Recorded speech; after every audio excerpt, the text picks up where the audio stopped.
As a little girl, I had a fondness for words. I loved reading them, writing them, and speaking them.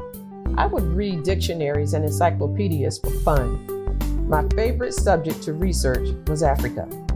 I read about the different countries on the continent, the dress, the languages, tribes, and customs.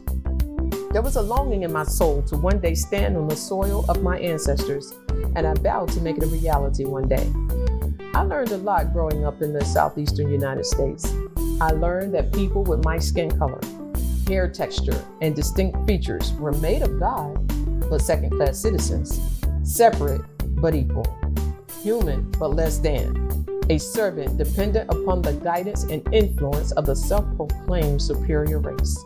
I learned that to be successful in this America, that I, as a Black woman of African descent, would need to dream twice as much, work 3 times harder, run 4 times further, and complain none at all in comparison to my white peers. As the days of my youth turned into weeks, weeks into months, and months into years, the changes that I witnessed over time turned out to be not much change at all, but rather a rewording and manipulation of minds to fit the current day and atmosphere. The election of the first biracial man to serve as President of the United States of America gave many hope that humanity was traveling the superhighway to racial equality.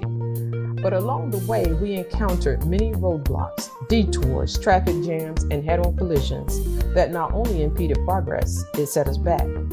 The competent, articulate, fresh-faced Barack Hussein Obama and his loving wife Michelle were constant targets of racist attacks, ridicule, and scorn.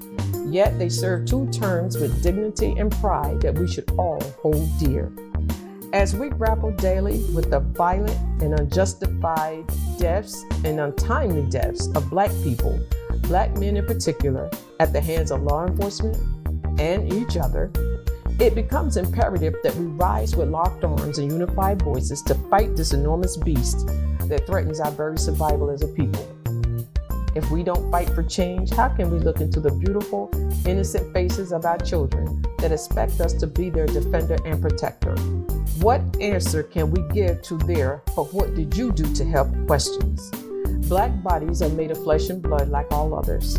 Shooting someone 72 times to stop a perceived threat does not prove the magnitude of the alleged crime committed. It shows the anger, hate, and hostility embedded in the hearts of those pulling the trigger. Martin Luther King said this: "A man dies when he refuses to stand up for that which is right.